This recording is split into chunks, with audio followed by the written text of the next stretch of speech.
Hello everyone, రండి English నేర్చుకుందాం. Let's learn English. Friends, నేను చేసే వీడియోస్ కనుక మీకు నచ్చినట్టయితే వీడియోని లైక్ చేసి ఛానల్ని సబ్స్క్రైబ్ చేసుకోండి. మీరు చేసే ఒక్క లైక్ మరికొంతమంది దగ్గరికి నా వీడియోని రీచ్ అయ్యేటట్టు చేస్తుంది. అలాగే మీరు చేసే ఒక్క సబ్స్క్రిప్షన్ నన్ను ఒక స్టెప్ ముందుకు వెళ్ళేటట్టు చేస్తుంది. సో ఫ్రెండ్స్, మర్చిపోకుండా వీడియోని లైక్ చేసి ఛానల్ని సబ్స్క్రైబ్ చేసుకోండి. ఈ వీడియోలో మనం ఫెస్టివల్ రిలేటెడ్ సెంటెన్స్ అంటే పండగ టైంలో మనం తరచుగా కొన్ని సెంటెన్సెస్ యూజ్ చేస్తాం కదా, అటువంటి సెంటెన్సెస్ మనం ఇంగ్లీష్లో ఎలా మాట్లాడాలి అన్నది ఈ వీడియోలో నేర్చుకుందాం. ఫస్ట్ సెంటెన్స్, మీరు ఈ పండగ చేసుకుంటారా అని అడగడానికి ఇంగ్లీష్లో do you celebrate this festival? Do you celebrate this festival? దీనికి రిలేటెడ్ సెంటెన్సెస్ వచ్చి we celebrate Krishnashtami very well because we love Krishna. We celebrate Krishnashtami very well because we love Krishna అంటే దీని అర్థం తెలుగులో వచ్చేసి మేము కృష్ణాష్టమి చాలా బాగా జరుపుకుంటాం ఎందుకంటే మాకు కృష్ణుడు అంటే బాగా ఇష్టం. దీన్ని ఇంకో విధంగా కూడా చెప్పచ్చు, మాకు కృష్ణుడు అంటే చాలా ఇష్టం అందువలన మేము కృష్ణాష్టమి చాలా బాగా సెలబ్రేట్ చేసుకుంటాం అని అర్థం. Next one, I am going to my village for Krishnashtami అంటే నేను కృష్ణాష్టమి సెలబ్రేట్ చేసుకోవడం కోసం మా ఊరు వెళ్తున్నాను అని అర్థం. నెక్స్ట్ వన్, సెలవులు ఉన్నాయి అందుకే వెళ్తున్నాను అనడానికి ఇంగ్లీష్లో I have holidays that's why I am going. సెలవులు ఉన్నాయి అనడానికి ఇంగ్లీష్లో ఐ హ్యావ్ హాలిడేస్ అందుకే వెళ్తున్నాను that's why I am going. I have holidays that's why I am going. దీనికి రిలేటెడ్ సెంటెన్సెస్ వచ్చి I got 3 consecutive days off and that's why I am going to my hometown peacefully లేదా calmly. I got 3 consecutive days off అంటే దీని అర్థం నాకు వరుసగా 3 రోజులు సెలవులు వచ్చాయి. కాన్సిక్యూటివ్ డేస్ ఆఫ్ అంటే వరుసగా. I got 3 consecutive days off అంటే నాకు వరుసగా 3 days హాలిడేస్ వచ్చాయి. And that's why I am going to my home town peacefully అందువల్ల నేను మా ఊరు ప్రశాంతంగా వెళ్తున్నాను. పీస్ఫుల్లీ అంటే ప్రశాంతంగా. I am going to my home town peacefully అంటే ప్రశాంతంగా మా ఊరు వెళ్తున్నాను అని అర్థం. Next one, what do you want to do for this 3 days అంటే ఈ 3 రోజులు నువ్వేం చేయాలనుకుంటున్నావు అని అర్థం. నెక్స్ట్ వన్, ఈరోజు స్కూల్కి వెళ్ళక్కర్లేదు అనడానికి ఇంగ్లీష్లో you don't have to go to school today. దీనికి రిలేటెడ్ సెంటెన్సెస్ వచ్చి I forgot to say that tomorrow is your school holiday because tomorrow is a festival అంటే I forgot to say that tomorrow is your school holiday అంటే నేను నీకు చెప్పడం మర్చిపోయాను, రేపు మీ school సెలవు.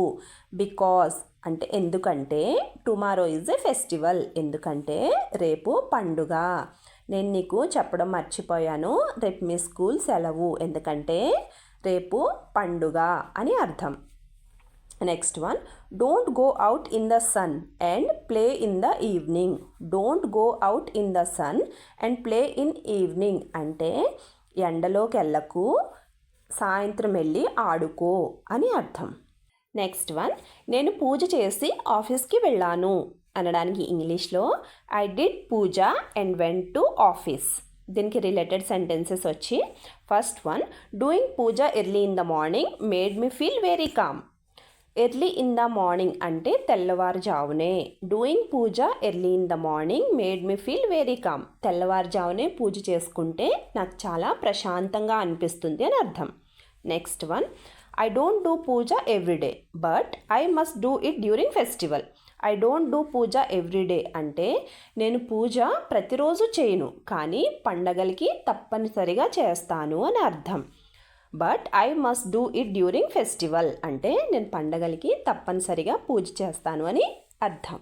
నెక్స్ట్ వన్, ఈరోజు చాలా పనులున్నాయి. పండగలప్పుడు ఎక్కువగా మనం ఈ సెంటెన్స్ యూజ్ చేస్తాం కదా. ఈరోజు చాలా పనులున్నాయి అనడానికి ఇంగ్లీష్లో there are many things to do today. There are many things to do today. దీనికి related sentences first one, I want to finish all the things that need to go out today. I want to finish all the things that need to go out today. బయటికి వెళ్ళి చేయాల్సిన పనులన్నీ నేను ఈరోజు complete చేసేస్తాను అని అర్థం. Next one, when I go out you stay at home and don't go anywhere. మన మదర్స్ మనకి తరచుగా ఫెస్టివల్ టైంలో ఈ సెంటెన్స్ అయితే చెప్తారు కదా మనకి. When I go out stay at home, నేను బయటికి వెళ్ళినప్పుడు నువ్వు ఇంట్లోనే ఉండు. అండ్ డోంట్ గో ఎనీవేర్, బయటికి వెళ్ళకు. నేను బయటికి వెళ్ళినప్పుడు నువ్వు ఇంటిలోనే ఉండు, బయటికి వెళ్ళకు అని అర్థం. నెక్స్ట్ వన్, గుడికి వెళ్ళాలనుకుంటున్నాను అనడానికి ఇంగ్లీష్లో I want to go to temple. I want to go to temple, గుడికి వెళ్ళాలనుకుంటున్నాను అని అర్థం. దీనికి రిలేటెడ్ సెంటెన్సెస్ వచ్చి I feel like going to temple today, can you come with me. I feel like going to temple today అంటే నేను ఈరోజు గుడికి వెళ్ళాలనుకుంటున్నాను. Can you come with me, నువ్వు నాతో వస్తావా.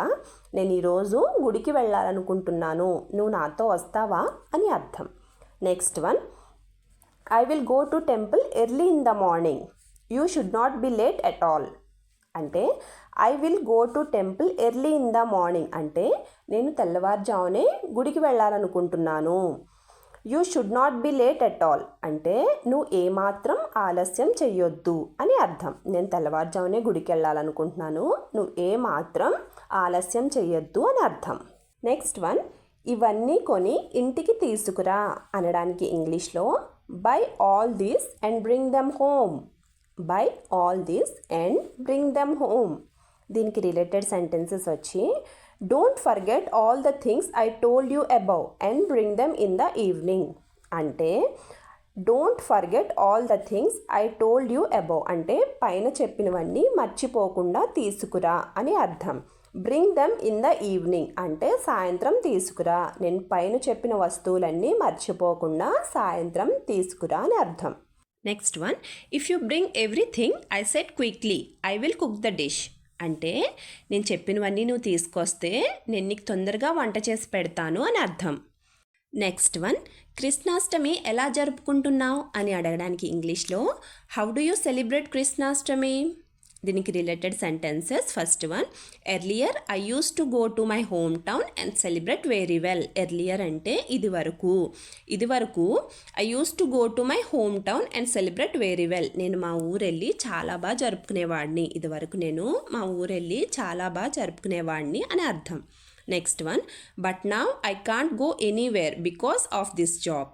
కానీ ఇప్పుడు నేను ఎక్కడికి వెళ్ళలేకపోతున్నాను ఈ జాబ్ వల్ల, లేదా ఈ జాబ్ వల్ల నేను ఇప్పుడు ఎక్కడికి వెళ్ళలేకపోతున్నాను అని అర్థం. ఈ వీడియోలో ఉన్న సెంటెన్సెస్ మీరు కనుక తరచుగా ప్రాక్టీస్ చేశారంటే మీరు కూడా ఫ్లూయెంట్గా ఇంగ్లీష్లో మాట్లాడచ్చు.